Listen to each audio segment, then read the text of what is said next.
This is a brief history of smoking, suntans, and cell phones.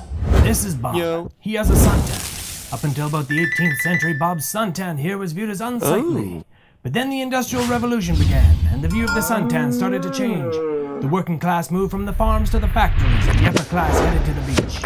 While working in factories, workers started to chew or smoke tobacco. In 1865, a farmer from North Carolina started selling hand-rolled tobacco cigarettes, and the industry really started smoking.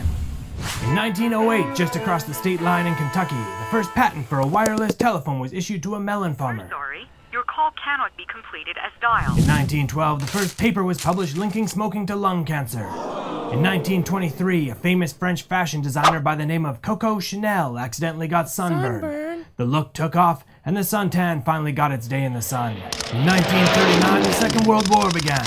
During the war, the Germans utilized radio telephony on a large scale within their tanks. Cigarette production also boomed during the war, with servicemen receiving nearly 75% of all cigarettes produced. Ain't war hell?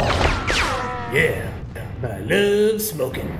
The 1950s welcomed the bikini, smoking women, and the first fully automatic mobile phone system. The phone system was launched in Sweden and weighed 90 pounds, or about the weight of a fat supermodel. In 1961, Audrey Hepburn made smoking look chic in Breakfast at Tiffany's. In 1964, the Surgeon General of the US finally confirmed the health hazard associated with smoking.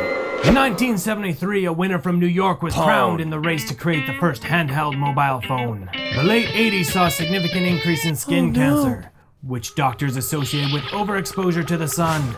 Imagine that. In 1989, 4 million people used cell phones. In 1999, 400 million people used cell phones, selling more than PCs and cars combined. In 2009, 4 billion people will use a cell phone, making it the most popular electronic device ever. In 2006, researchers from Sweden reported that heavy use of mobile phones increased the risk of brain tumors by as much as 240%. It's just a phone, bro. Oh yeah? Well, did you know cell phones emit microwave radiation? Is that really something you want next to your brain? So what do smoking, suntans, and cell phones have in common? Well, not much.